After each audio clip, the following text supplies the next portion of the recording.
جس طرح وہ صحافیوں کو لے کے جاتے ہیں، کوئی بھی ایسا معاملہ ہوتا ہے، بڑی سیکیورٹی میں تمام صحافیوں کو لے کے گئے ناران کا غان، اور وہاں پہ ایک ہے سکی کناری کینال، اس کے اوپر تقریباً 800 میگا واٹ کے قریب بجلی کا جو ہے انہوں نے بنایا تھا سسٹم وہاں پہ، اور بڑا ہی زبردست قسم کا سسٹم تھا۔ ہم وہاں پہ گئے، بڑی ٹھنڈ تھی، برف باری ہو رہی تھی، لیکن ہم وہاں پہ پہنچے اور ہمیں سارا وزٹ کروایا گیا۔ تو پاک فوج کا بھی اس میں بہت ہمیں انٹرسٹ نظر آیا، انہوں نے بڑی سیکیورٹی فراہم کی ہوئی تھی وہاں پہ، اور وہاں پہ کام ہو رہا تھا۔ اور پھر چائنیز انجینئر سے ہماری بات ہوئی تو انہوں نے کہا کچھ کام رکا تھا کووڈ کی وجہ سے، لیکن باقی موجودہ گورنمنٹ جو اس وقت پی ٹی آئی کی گورنمنٹ تھی، عمران خان صاحب کی گورنمنٹ تھی، تو کام چل رہا تھا۔ انہوں نے کہا بالکل کام چل رہا ہے، بالکل رکا نہیں۔ تو یہ 2 پروجیکٹس تو وہ ہیں جو میں خود دیکھ کے آیا۔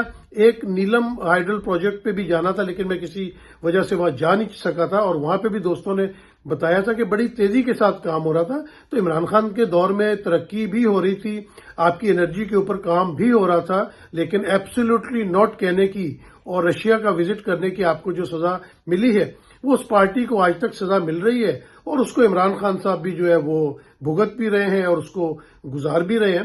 تو یہ کہنا کہ وہ عمران خان کے دور میں یا پی ٹی آئی کے دور میں کوئی کام نہیں ہوا، تو کام اس دور میں بہت ہوئے تھے، لیکن بتانے والا کوئی نہیں ہے۔ اور پی ڈی ایم کے دور میں جو کام ہوئے تھے وہ کسی کو بتانے کی ضرورت نہیں ہے، کیونکہ آپ نے تو غریبوں کے منہ سے جو ہے وہ نوالے تک چھین لیے ہیں۔ بچوں کو میں نے دیکھا ہے کہ کئی دوستوں نے، جاننے والوں نے اپنے بچوں کو اسکول سے ہٹا لیا، وہ کہتے ہیں کہ ہم ان کو تعلیم نہیں دے سکتے، ہم فیسیں کہاں سے لے کے آئیں گے۔ اور پاکستان میں جو پرائیویٹ اسکولوں کا حال ہے وہ کسی سے ڈھکا چھپا ہے نہیں۔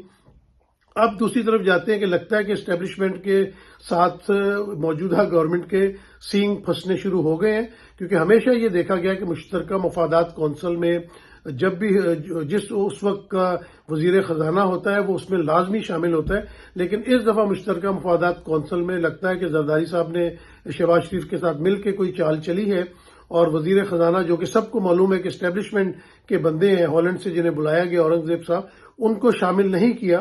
اس کی وجہ مجھے یہ لگتی ہے کہ اسٹیبلشمنٹ کبھی بھی 18ویں ترمیم سے خوش نہیں ہوئی تھی۔ وہ چاہتی تھی کہ یہ جو صوبوں کو تمام پیسہ دے دیا جاتا ہے، اس سے بہت زیادہ کرپشن ہوتی ہے اور وفاق کو اس کا حصہ نہیں ملتا۔ اچھا دیکھیں، کرپشن بھی ان صوبوں میں زیادہ ہوتی ہے جو بڑے صوبے ہیں نا، پنجاب ہو گیا یا سندھ ہو گیا، انہی صوبوں میں زیادہ کرپشن پائی گئی ہے۔ تو کون بیٹھتا تھا وہاں پہ؟ کن کے صوبے ہیں؟ کون سی پارٹیاں چلاتی ہیں؟ کون سا خاندان پنجاب کو چلاتا رہا ہے؟ کون سا خاندان سندھ کو چلا رہا ہے؟ انہی کو لا کے دوبارہ آپ نے فارم 47 کے ذریعے مسلط کر دیا، وفاق کے اندر بھی مسلط کر دیا ہے، اور آپ پھر ان سے کوئی اچھے کی امید بھی رکھتے ہیں۔ تو یہ چال چلی گئی ہے موجودہ گورنمنٹ کی طرف سے، اور انہوں نے مشترکہ مفادات کونسل سے اسٹیبلشمنٹ کے بندے کو باہر نکالا ہے۔ اسٹیبلشمنٹ لازمی بات ہے، اس بات پہ اتنا خوش نہیں ہوگی۔ دیکھتے ہیں آنے والے وقتوں میں کیا ہوتا ہے۔ دوسری طرف بات ہو رہی ہے SIFC کی۔ چلے، ہمارے army chief general Asim Munir صاحب کی بہت اچھی کاوش ہے کہ وہ چاہتے ہیں کہ پاکستان میں معیشت جو ہے وہ کسی اچھے رخ پہ بیٹھے، لیکن بھائی جب معیشت کس طرح بہتر رخ پہ جائے گی؟ پاکستان میں سیاسی استحکام نہیں آ رہا، پاکستان میں سیکیورٹی کے جو معاملات ہیں وہ بڑے گمبھیر ہوتے چلے جا رہے ہیں۔ جس طرح ابھی آپ دیکھیں کہ چائنا کو ہم اپنا بڑا اچھا دوست کہتے ہیں، اور ان کے ساتھ مل کے جو ہمارے معاملات چل رہے ہیں، اور وہاں پہ 6 چائنیز انجینئرز کا جو ہے وہ قتل ہو جاتا ہے۔ تو اب جو داسو ڈیم سے یا دیامیر بادشاہ ڈیم پہ جو بہت زیادہ کام ہو رہا ہے اس کو روک دیا گیا ہے، انجینئرز واپس جانا شروع ہو گئے چائنا کے۔ چائنا ناراض ہے اس وقت پہ۔ اگر چائنا ناراض ہے اور امریکی صدر پاکستان کو خط لکھ رہا ہے اور ہماری حکومت کو بڑا اپریشیٹ کر رہا ہے، تو یہ وہ کہتے ہیں نا دال میں کچھ نہ کچھ کالا ہے، کیونکہ کوئی نہ کوئی گڑبڑ نظر آ رہی ہے۔ اور پاکستان میں اگر سیکیورٹی کے حالات اسی طرح رہیں گے تو کون وہاں پہ اپنا انویسٹمنٹ کرے گا؟ دوسری طرف میں نے آپ کو پچھلے دنوں بتایا تھا کہ جس طرح برطانیہ میں اسحاق ڈار کے صاحب جو یہاں کی بزنس کمیونٹی ہے، انہوں نے ناپسندیدگی کا اظہار کیا تھا کہ آپ نے پاکستان میں ایکس جو پہلے ٹویٹر ہوتا تھا اس کو بند کیا ہوا ہے، کیونکہ آج کل کا دور ہی آرٹیفیشل انٹیلیجنس کا ہے اور تمام معاملات سوشل میڈیا کے اوپر چلتے ہیں۔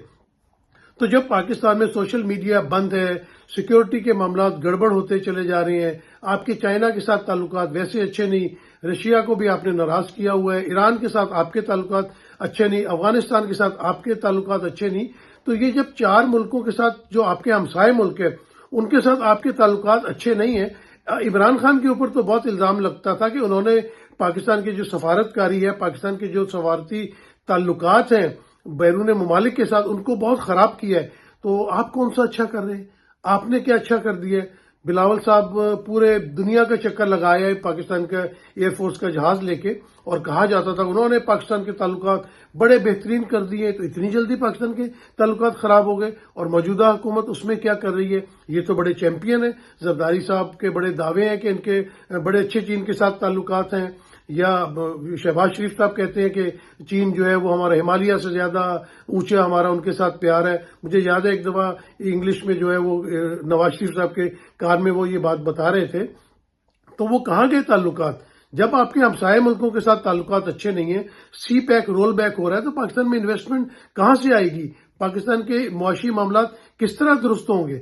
اور جس طرح 6 ججوں نے خطوط لکھے ہیں اور جس طرح ایجنسیوں کی انوالومنٹ بتائی گئی ہے، تو جس ملک کے اندر آئین اور قانون کی دھجیاں بکھیری جا رہی ہیں، جس ملک کے اندر دہشت گردی کا اس وقت راج ہے، اور جس ملک کے اندر اس وقت جو ہے وہ عوام کا مینڈیٹ جو ہے وہ چوری کر لیا گیا ہے، تو جب اس قسم کے کام ہو رہے ہوں گے، جب آپ حقیقی لیڈر کو، عمران خان صاحب کو، جنہیں عوام نے ووٹ دیا، میں نہیں کہہ رہا، جنہیں عوام نے ووٹ دیا، آپ انہیں حکومت میں نہیں آنے دیں گے، تو پھر تو ملک چلانا بڑا مشکل ہو جائے گا۔ بڑے افسوس کی بات ہے۔ اللہ تعالیٰ پاکستان کو بہت زیادہ ترقی دے، اللہ تعالیٰ ہمیشہ پاکستان کو اپنے حفظ و امان میں رکھے، لیکن جس قسم کی حرکتیں ہو رہی ہیں، جس قسم کے معاملات موجودہ گورنمنٹ چلانے کی کوشش کر رہی ہے، اس سے تو بہتری آتی ہوئی نظر نہیں آ رہی۔ آج کے لیے اجازت دیجیے، اللہ حافظ۔